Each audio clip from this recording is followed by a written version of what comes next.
आपको पता है कि हूल दिवस के मौके पर भोगनाडीह में स्थानीय आदिवासी समुदाय और पुलिस के बीच जमकर झड़प हुई। खबरों के मुताबिक पुलिस ने लाठीचार्ज किया और यहाँ तक खबर है कि उसमें पुलिस ने फायरिंग भी की है। इसमें करीब 13 आदिवासी समाज के लोग जख्मी हैं, जबकि 5 पुलिसकर्मी भी इसमें घायल हुए हैं, वो भी शदीद तौर पर जख्मी है। यानी कि दोनों तरफ से कहीं न कहीं ये जो है तनाव की नौबत हुई और जिसके बाद भोगनाडीह में हूल दिवस के कार्यक्रम से ठीक पहले जो है वहाँ पर स्थिति जो है आउट ऑफ कंट्रोल हो गई और कहीं न कहीं अब इसको लेकर के सियासत भी अपने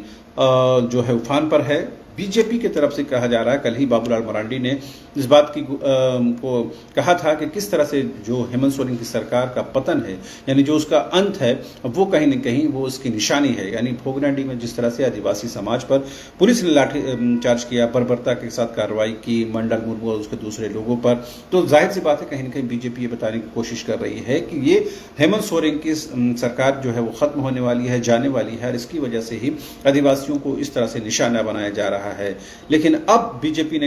एक दूसरा जो रणनीति है, एक दूसरी जो स्ट्रैटेजी है वो सामने लेकर आई है। बीजेपी आज शाम को 4 बजे सभी जिलों में जो है वो सरकार का, मुख्यमंत्री का पुतला दहन करने जा रही है। इस बात की घोषणा हो गई है। जी हां, आज शाम को ठीक 4 बजे जो है पुतला दहन कार्यक्रम रखा गया है राजधानी रांची में और तमाम जिला मुख्यालयों में ये जो है पुतला दहन होगा और सरकार के इस बर्बरता की कार्रवाई का, पुलिस प्रशासन की इस बर्बरता की कार्रवाई का विरोध किया जाएगा। और इसको लेकर के बीजेपी ने जो है एक तरह से खुली चुनौती दी है सरकार को कि अगर वो इस तरह की कार्रवाई करेगी तो वो कहीं न कहीं आदिवासियों की आवाज को बंद करके सड़कों पर उतरेगी और कहीं न कहीं आदिवासी समाज के हक और अधिकार को लेकर के वो कहीं न कहीं अपने आंदोलन को तेज करेगी। तो जाहिर सी बात है बीजेपी को कहीं न कहीं बैठे बिठाए एक बड़ा मौका मिल गया है। किस तरह से आदिवासी समाज पर जो है भोगनाडीह में हूल दिवस के दिन वो भी पुलिस ने जो है लाठीचार्ज किया, फायरिंग की और बाबूलाल मरांडी ने कल ही इसके बारे में स्टेटमेंट जारी कर दिया था और किस तरह से पुलिस की दमनकारी नीति हुई है उसकी उन्होंने आलोचना की है। साफ तौर पर बीजेपी जो है भोगनाडीह प्रकरण को लेकर के जो है वो अपने तौर पर जो है राजनीतिक तौर पर जो है वो कहीं न कहीं इस बात की कोशिश कर रही है कि इसे कैश किया जाए और जाहिर सी बात है विपक्ष के तौर पर ये उनकी जिम्मेदारी भी है कि सरकार को हर मोर्चे पर वो घेरे, सरकार पर वो अंकुश लगा कर रखे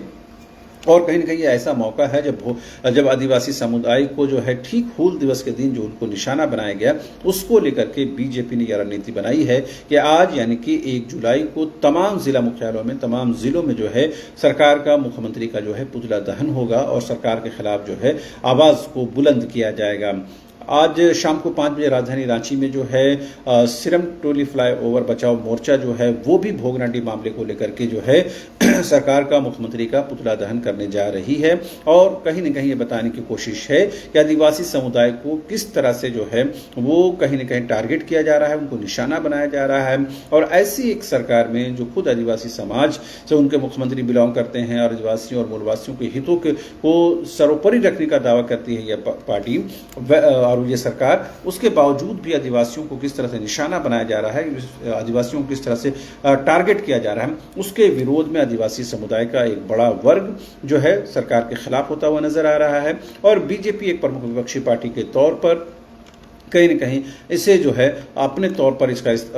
इस्तेमाल करना चाहिए कर रही है या फिर यूं कह सकते हैं कि वो कहीं न कहीं सरकार की इस दमनकारी नीति का विरोध कर रही है। जाहिर सी बात है विपक्षी तौर पर उसकी ये जिम्मेदारी है, उसकी वो उस काम को करती हुई भी नजर आ रही है। लेकिन कल जो कुछ हुआ उससे दुर्भाग्यपूर्ण जरूर कहा जाना चाहिए कि एक ठीक हूल दिवस के दिन आदिवासी समुदाय पर और ठीक सिद्धू कान्हू के वंशजों पर, उनके परिवारजनों पर और उनके पीढ़ियों पर किस तरह से हमले किए गए। कारण चाहे जो भी रहा हो, लेकिन जिस तरह से घटना घटी है उससे कहीं न कहीं सरकार की छवि को नुकसान पहुंचा है, सरकार के कहीं न कहीं परसेप्शन को बदला जा सकता है। भले ही मुख्यमंत्री हेमंत सोरेन यहाँ पर ना हो, लेकिन उनके तमाम काबीना मंत्री यहाँ हैं, तो जाहिर सी बात है कहीं न कहीं मुख्यमंत्री की गैरहाजिरी में अगर झारखंड में आदिवासी समुदाय सड़क पर उतर रहा है, आदिवासी समुदाय पर लाठीचार्ज हो रहा है, तो जाहिर सी बात ये सवाल उठना लाजमी है कि आखिर क्या वजह है कि पुलिस प्रशासन को ये नौबत वो तक आनी पड़ी है और क्या वजह है, क्या नेगोशिएशन नहीं हो पाया, क्या उनके काबीना मंत्री हैं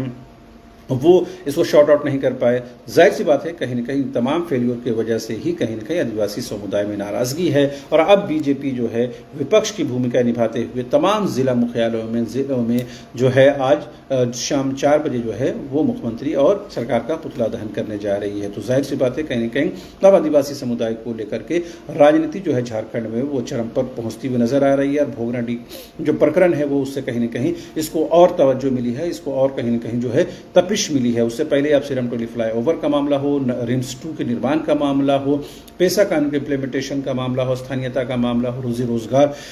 का मामला हो, इन तमाम विषयों को लेकर के हेमंत सोरेन की सरकार वैसे भी पहले से घिरी हुई है। और अब भोगनाडीह में जिस तरह से कल लाठीचार्ज हुआ और स्थानीय आदिवासी समुदाय को टारगेट किया गया और सिद्धू कान्हू मुर्मू के जो वंशज थे उन पर जो लाठियां चली है उसको लेकर के भी सवाल उठ रहे हैं। मीडिया रिपोर्ट से बता रही है कि स्थानीय आदिवासी समुदाय के कई लोग जख्मी हुए हैं।